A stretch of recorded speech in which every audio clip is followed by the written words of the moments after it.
धाराय महाभद्री पवित्रं पुरुषात्मे नमः। पृथिवी नमो नमः।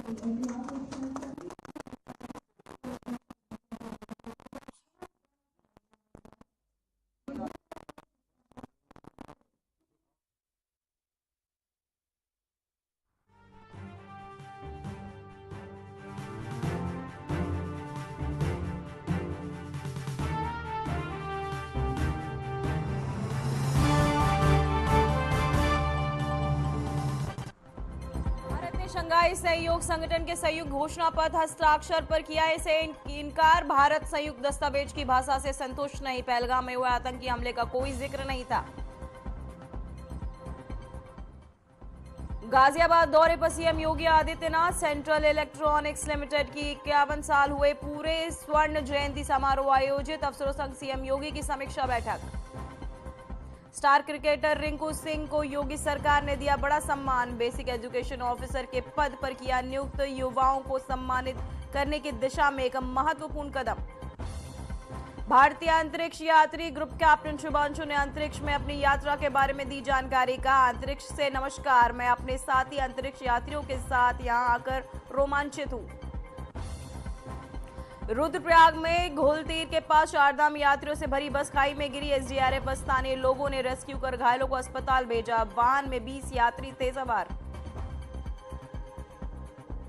पहाड़ों में भारी बारिश और भूस्खलन से मची तबाही। हिमाचल प्रदेश के कुल्लू में बादल फटने से 2 लोगों की मौत।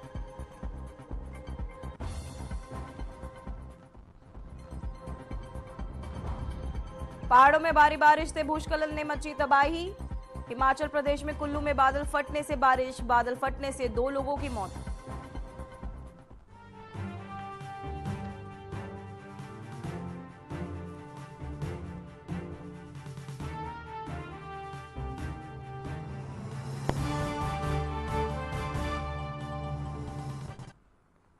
नमस्कार, मैं हूं पूजा सिंह। चलिए बुलेटिन की शुरुआत करेंगे आज की कुछ खास बड़ी खबरों के साथ। तो वही खबर सामने आ रही है जहां आपको बताते चले कथावाचक को लेकर एक बड़ी खबर सामने आ रही है। सेंट्रल इलेक्ट्रॉनिक लिमिटेड में 51 साल पूरे, स्वर्ण जयंती समारोह आयोजित। अफसरों के संग सीएम योगी की समीक्षा बैठक। तो वही आपको बताते चले गाजियाबाद में सेंट्रल इलेक्ट्रॉनिक्स लिमिटेड का स्वर्ण जयंती समारोह एवं डाटा सेंटर का शिलान्यास कार्यक्रम आयोजित किया गया। इस कार्यक्रम में सीएम योगी आदित्यनाथ ने शिरकत की, वहीं मंच से संबोधन भी किया है। तो वहीं आपको बताते चले खबर सामने आ रही है जहां गाजियाबाद में सीएम योगी आदित्यनाथ पहुंचे हैं। साथ ही सेंट्रल इलेक्ट्रॉनिक्स लिमिटेड के 51 साल अब पूरे हो चुके हैं। स्वर्ण जयंती समारोह आयोजित किया गया जहां सीएम पहुंचे हैं। को बताते चले सीएम योगी ने कार्यक्रम में शिरकत की जहां सेंट्रल इलेक्ट्रॉनिक्स के 51 साल पूरे, सीएम योगी ने इस अवसर पर कार्यक्रम में शिरकत की है। डाटा सेंटर का शिलान्यास कार्यक्रम जिसके तहत सीएम योगी आदित्यनाथ वहां पहुंचे, कार्यक्रम में शिरकत की। आपको बताते चले सेंट्रल इलेक्ट्रॉनिक्स लिमिटेड का स्वर्ण जयंती डाटा सेंटर का शिलान्यास कार्यक्रम जहां सीएम योगी आदित्यनाथ कार्यक्रम में पहुंचे। डाटा सेंटर का शिलान्यास कार्यक्रम जिसके चलते सीएम योगी आदित्यनाथ ने कार्यक्रम में शिरकत की है जहां 51 साल पूरे होने पर यह कार्यक्रम आयोजित किया गया है। तो बता दें कि गाजियाबाद में सीएम योगी आदित्यनाथ पहुंचे हैं।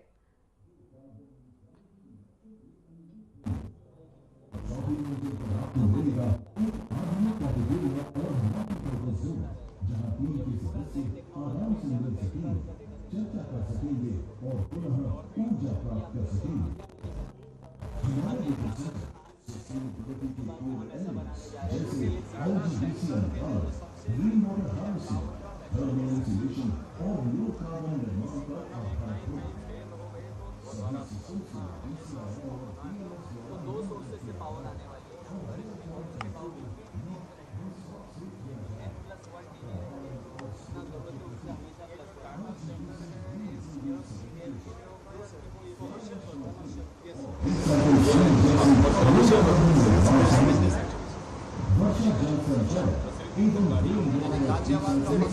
पुलिस सरकारी मतलब रिपोर्ट है सीएल एंड लेजर सीएसडीएस के हिसाब से and it is for consumption by public including government और पीएलसी टेक्नोलॉजी के लिए डायरेक्ट लिक्विड कूलिंग के लिए बना हुआ है पहला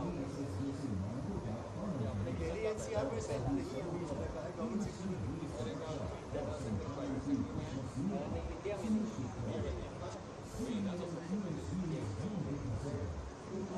इस डेटा सेंटर के माध्यम से उत्तर प्रदेश में कई नए रोजगार के अवसर बनेंगे।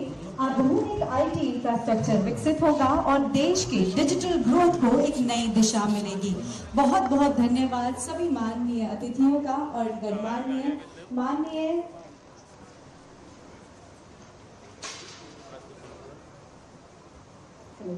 बहुत बहुत धन्यवाद माननीय मुख्यमंत्री श्री योगी आदित्यनाथ जी का कि उन्होंने अपना कीमती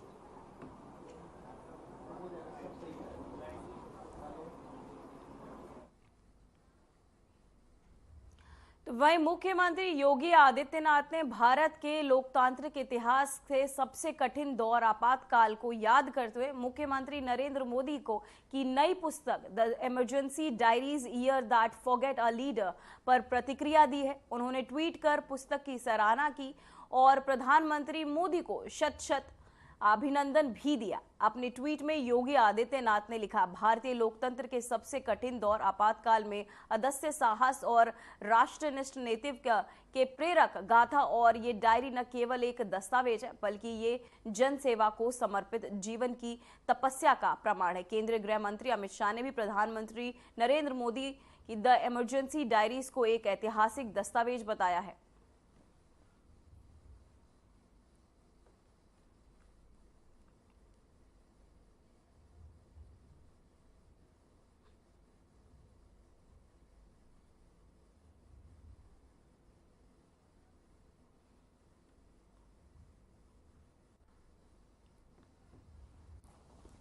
तो वहीं आपको बताते चले आपातकाल में मोदी का संघर्ष जिसे लेकर एक पुस्तक का विमोचन किया सीएम योगी आदित्यनाथ ने, द डायरी ऑफ इमरजेंसी, जिसको लेकर the year that forget a leader.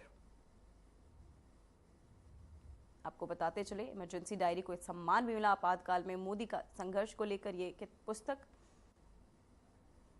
Modi के नेतृत्व की प्रेरक गाथा है ये, जिसका विमोचन भी किया गया। सीएम योगी आदित्यनाथ ने को बताते चले कि सीएम योगी आदित्यनाथ ने भारत के लोकतांत्रिक इतिहास के सबसे कठिन दौर आपातकाल को याद करते हुए प्रधानमंत्री नरेंद्र मोदी की नई पुस्तक the emergency diaries the year that forget a leader पर प्रतिक्रिया दी है। उन्होंने ट्वीट कर पुस्तक की सराहना की और प्रधानमंत्री मोदी को शत शत अभिनंदन दिया। अपने ट्वीट में योगी आदित्यनाथ ने लिखा, भारतीय लोकतंत्र के सबसे कठिन दौर आपातकाल में अदस्य साहस और राष्ट्रनिष्ठ के प्रेरक गाथा भी दी है। तो वहीं मुख्यमंत्री योगी आदित्यनाथ ने आगामी पर्व त्योहार के दृष्टिगत सुदृढ़ कानून व्यवस्था, सौहार्दपूर्ण वातावरण और जन सुविधाओं की समुचित व्यवस्था सुनिश्चित करने के लिए बुधवार देर शाम शासन स्तर के वरिष्ठ अधिकारियों के साथ एक उच्च स्तरीय समीक्षा बैठक की। इस बैठक में प्रदेश के समस्त पुलिस आयुक्तों, मंडलायुक्तों, जिलाधिकारियों और वरिष्ठ पुलिस अधीक्षकों के साथ चर्चा की गई। तो वहीं आपको बताते चले कि इस दौरान मुख्यमंत्री ने स्पष्ट निर्देश देते हुए कहा कि सभी आयोजन श्रद्धा, सुरक्षा और समरसता के साथ संपन्न हो। इसके लिए प्रशासनिक मशीनरी को पूरी संवेदनशीलता और सतर्कता के साथ कार्य करना होगा। साथ ही सीएम ने बताया कि आगामी 11 जुलाई से 9 अगस्त तक पवित्र श्रावण मास रहेगा, जिसके दौरान पारंपरिक कावड़ यात्रा, श्रावणी शिवरात्रि, नागपंचमी और रक्षाबंधन जैसे पर्व मनाए जाएंगे। इसी अवधि में 27 जून से 8 जुलाई तक जगन्नाथ रथ यात्रा तथा 27 जून से 6-7 जुलाई तक मुहर्रम के आयोजन संभावित है। ये पूर्ण कालखंड प्रदेश की कानून व्यवस्था, चिकित्सा, स्वास्थ्य, शिक्षा और आपदा प्रबंधन के लिहाज से अत्यंत संवेदनशील है। अतः सभी संबंधित विभाग और जिला प्रशासन समन्वय के साथ जिम्मेदारी पूर्वक कार्य करे। साथ ही कांवड़ यात्रा के शांति पूर्वक और गरिमामय आयोजन को लेकर मुख्यमंत्री ने विशेष निर्देश भी दिए हैं। साथ ही सीएम ने कहा कि ये यात्रा आस्था, अनुशासन और उल्लास का प्रतीक है। उत्तराखंड सीमा से सटे जनपदों सहित गाजियाबाद, मेरठ, बरेली, अयोध्या, प्रयागराज, काशी, बाराबंकी और बस्ती जैसे जिले विशेष सतर्कता बरते। अंतर्राज्यीय समन्वय निरंतर बना रहना चाहिए। साथ ही मार्ग पर डीजे, ढोल, ताशे निर्धारित मानकों के अनुरूप होने चाहिए।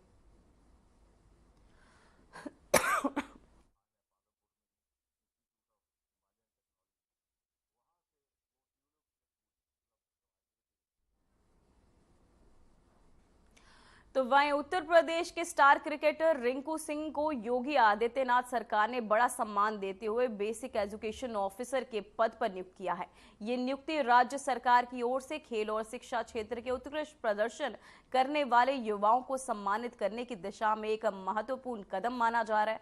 रिंकू सिंह, जिन्होंने आईपीएल और भारतीय टीम में अपने शानदार प्रदर्शन से क्रिकेट प्रेमियों का दिल जीता है, अब शिक्षा के क्षेत्र में भी नई भूमिका निभाएंगे। उनकी नियुक्ति से राज्य के युवाओं को न सिर्फ प्रेरणा मिलेगी, बल्कि ये संदेश भी जाएगा कि खेल और पढ़ाई दोनों ही जीवन के अहम हिस्से हैं।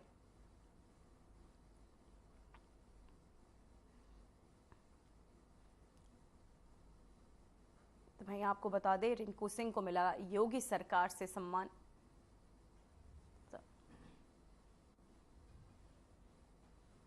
तो वहीं लखनऊ मंडल के DRM division railway manager Sunil Kumar Verma Raebareli पहुंचे, जहां उन्होंने रेलवे स्टेशन और प्लेटफॉर्मों का व्यापक निरीक्षण किया है। इस दौरान उनके साथ रेलवे प्रशासन के अन्य वरिष्ठ अधिकारी भी मौजूद रहे।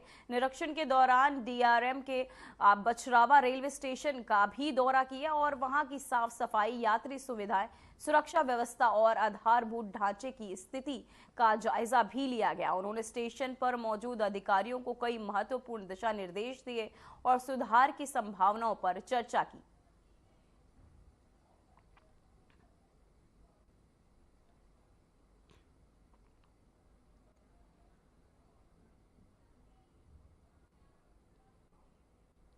तो वहीं एग्जॉम मिशन 4 का हिस्सा बने भारतीय अंतरिक्ष यात्री ग्रुप कैप्टन शुभांशु ने अंतरिक्ष से संदेश भेजते हुए कहा, अंतरिक्ष से नमस्कार।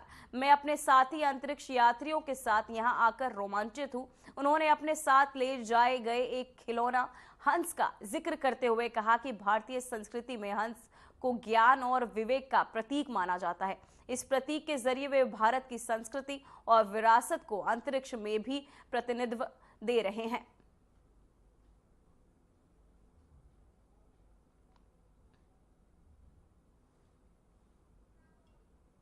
Frankly, when I was sitting in the fellow astronauts, as Peggy said, 1 veteran and 3 rookies, and wow, what a ride it was.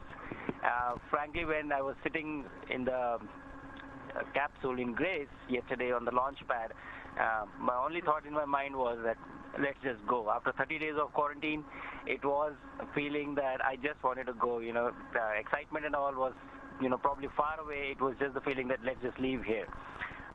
Fellow astronauts, as Peggy said, 1 veteran and 3 rookies, and wow, what a ride it was.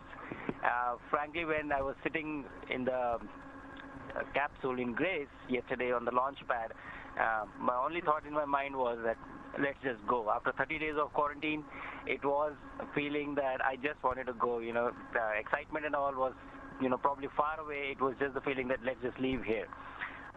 Fellow astronauts, as Peggy said, 1 veteran and 3 rookies, and wow, what a ride it was. Frankly, when I was sitting in the capsule in Grace yesterday on the launch pad, my only thought in my mind was that let's just go. After 30 days of quarantine, it was a feeling that I just wanted to go. You know, the excitement and all was, you know, probably far away. It was just the feeling that let's just. तो वहीं प्रयागराज से खबर सामने आ रही है, जहां UP board में मान्यता के लिए बढ़ी तिथि। विद्यार्थियों को मान्यता के लिए तिथि बढ़ी। 30 जून तक ऑनलाइन आवेदन लिए जाएंगे। 30 जून तक विलंब शुल्क के साथ आवेदन। तो वहीं आपको बताते चले, यूपी बोर्ड के सचिव भगवती सिंह ने दी जानकारी। तो वहीं 30 जून तक विलंब शुल्क के साथ अब आवेदन देने होंगे।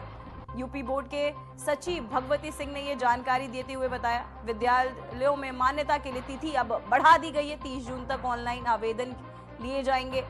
30 जून के बाद विलंब शुल्क के साथ आपको अब भरना होगा। यूपी बोर्ड को लेकर ये बड़ी खबर जो सामने आ रही है, जहां प्रयागराज से खबर सामने आ रही है, यूपी बोर्ड विद्यालयों की मान्यता को लेकर ये तिथि जो है अब बढ़ा दी गई है। 30 जून तक ऑनलाइन आवेदन लिए जाएंगे। साथ ही आपको बता दें कि 30 जून तक विलंब शुल्क के साथ ये आवेदन लिए जाएंगे।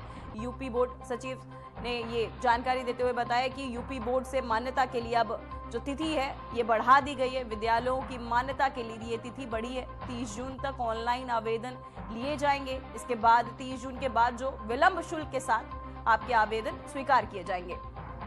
वही आपको बता दें, यूपी बोर्ड से मान्यता को लेकर अब ये सूची सामने आई है, जहां 30 जून तक ऑनलाइन आवेदन लिए जाएंगे।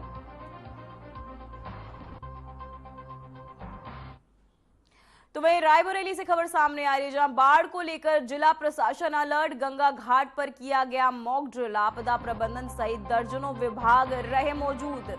डलमऊ तहसील क्षेत्र के गंगा घाट पर आयोजन, तो वहीं आपको बता दें, डलमऊ तहसील के गंगा घाट पर आयोजन किया गया है, जहां बाढ़ को लेकर जिला प्रशासन अब अलर्ट मोड पर आ गया। गंगा घाट पर किया गया ये मॉक ड्रिल।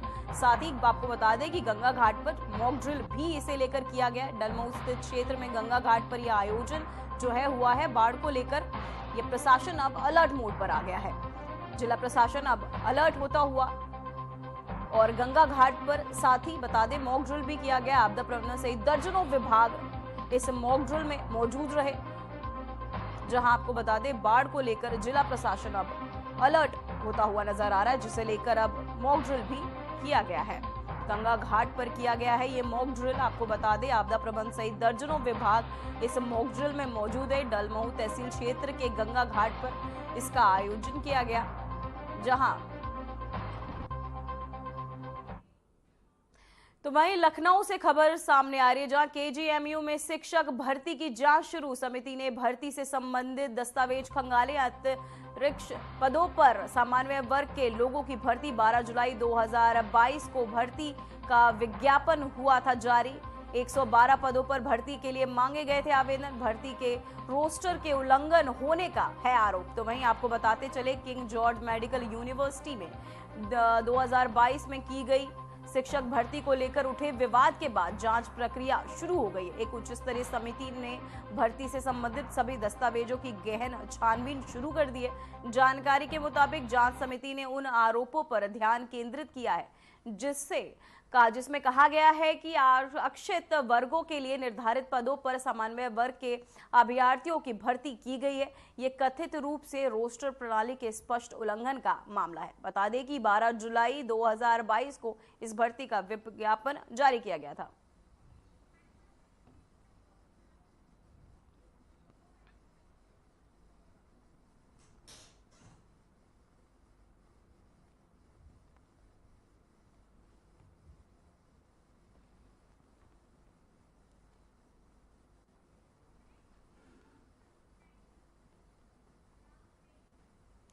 तो वही खबर सामने आ रही है इटावा से, जहां मुकुटमणि पर केस दर्ज। फर्जी आधार कार्ड और जाति छुपाने पर मुकदमा दर्ज। आपको बताते चले, मुकुटमणि पर धोखाधड़ी का यह केस दर्ज। इटावा पुलिस ने मुकदमा किया है दर्ज। मुकुटमणि पर 2 आधार कार्ड बनवाने का आरोप। फर्जी आधार कार्ड, जाति छुपाने पर यह केस दर्ज किया गया। जहां इटावा पुलिस ने दर्ज किया है यह केस। मुकुटमणि पर 2 आधार कार्ड बनवाने का यह आरोप लगाया गया है। दूसरे आधार कार्ड में को बताया जाए ब्राह्मण बताया गया है।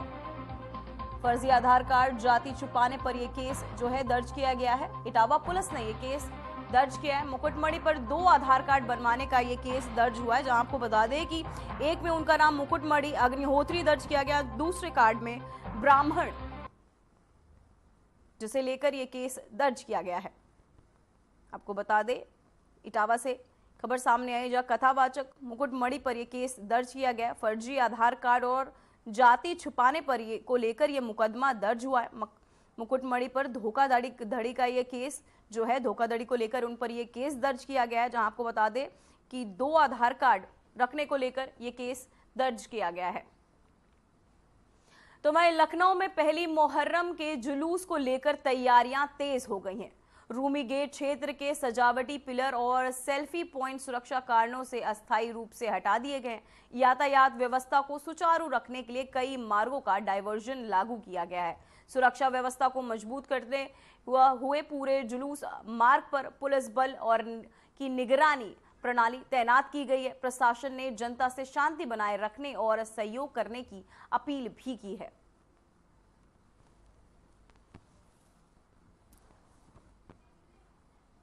तो वहीं आपको बता दें, रूमी गेट से हटाए गए पिलर, साथ ही सेल्फी पॉइंट भी अस्थायी रूप से हटा दिए गए हैं।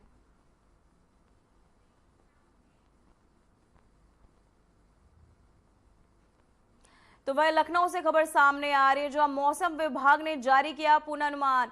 यूपी के 13 जिलों में बारिश का ऑरेंज अलर्ट। सहारनपुर, मुरादाबाद, बिजनौर, अमरोहा में ये अलर्ट। मेरठ, मुजफ्फरनगर, बागपत, शामली में भी अलर्ट। साथ ही आपको बता दें कि ललितपुर, सोनभद्र, मिर्जापुर, चंदौली में भी बारिश की चेतावनी। 30-40 किमी रफ्तार से हवाएं चलने की संभावना। अगले 4 दिनों में का पूर्वानुमान हुआ जारी। तो वहीं आपको बताते चले, कई इलाकों में रेंज अलर्ट जारी कर दिया गया है। 13 जिलों में ये अलर्ट जारी किया गया। सहारनपुर, मुरादाबाद, बिजनौर जैसे कई शहरों में ये अलर्ट जो है जारी किया गया है।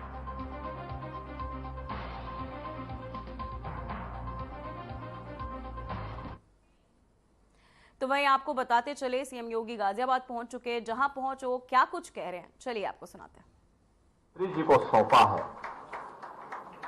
ये सचमुच एक सक्सेस स्टोरी है और ये वो स्टोरी है जो आदरणीय प्रधानमंत्री मोदी जी के 2047 में विकसित भारत के सपने को, उन संकल्पों को साकार करने की दिशा में एक मिनी रत्न कंपनी के रूप में सीएल अपनी भूमिका का निर्वहन करने के लिए तत्पर दिखाई दे रहा है।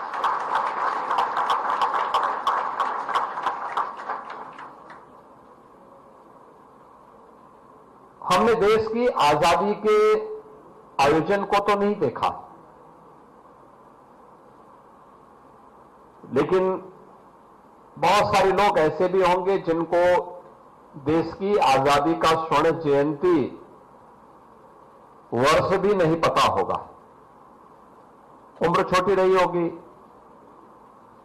लेकिन आजादी के अमृत महोत्सव वर्ष को हम सब ने उस आयोजन में सहभागी बनकर के, उस आयोजन का हिस्सा बनकर के भारत की आजादी के शताब्दी महोत्सव के संकल्पों के साथ जोड़ने का अवसर हम सबको प्राप्त हुआ। प्रधानमंत्री मोदी जी ने पूरे भारतवासियों के सामने 2047 का एक लक्ष्य दिया। जब ये देश अपनी आजादी का शताब्दी महोत्सव मना रहा होगा, कैसा भारत हमें चाहिए, कैसा भारत हो। वह भारत लाचार भारत न हो, वह भारत दुनिया के सामने अभाव से ग्रस्त भारत न हो, वह भारत आत्मनिर्भर भारत हो, विकसित भारत हो, और विकसित भारत की राह जाती है इस प्रकार की मिनी रत्न और रत्न संस्थाओं के माध्यम से, जो सीएल ने अपनी एक सक्सेस स्टोरी के माध्यम से पिछले 10-11 वर्ष के अंदर जिस इन्वेस्टमेंट को धता बताते हुए, उसको नकारते हुए आज अपने आप को एक लाभांश कंपनी के रूप में प्रस्तुत किया है। अब याद करिए, 1974 में स्थापना के बाद रिन्यूएबल एनर्जी के लिए यहां पे फोटो सेल की स्थापना करनी है। देश के अंदर पहला काम इस संस्था ने इस दिशा में कदम उठाते हुए किया था,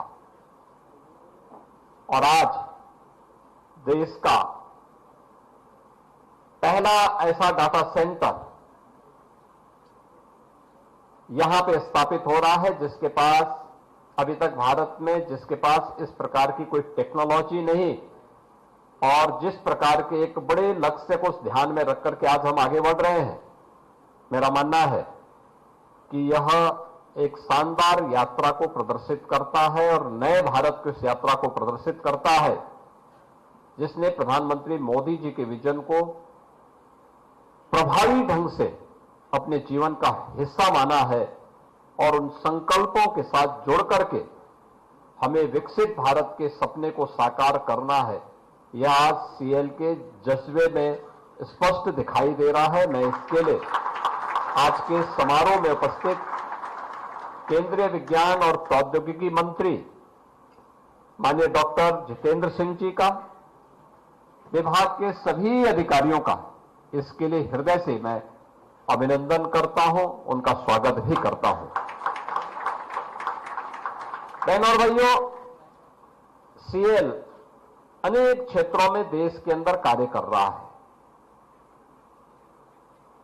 रेलवे के लिए भी, डिफेंस सेक्टर के लिए भी, रिन्यूएबल एनर्जी के लिए भी और अन्य अनेक क्षेत्र में। फिलहाल खबरों में बस इतना ही। मुझे दीजिए इजाजत। नमस्कार।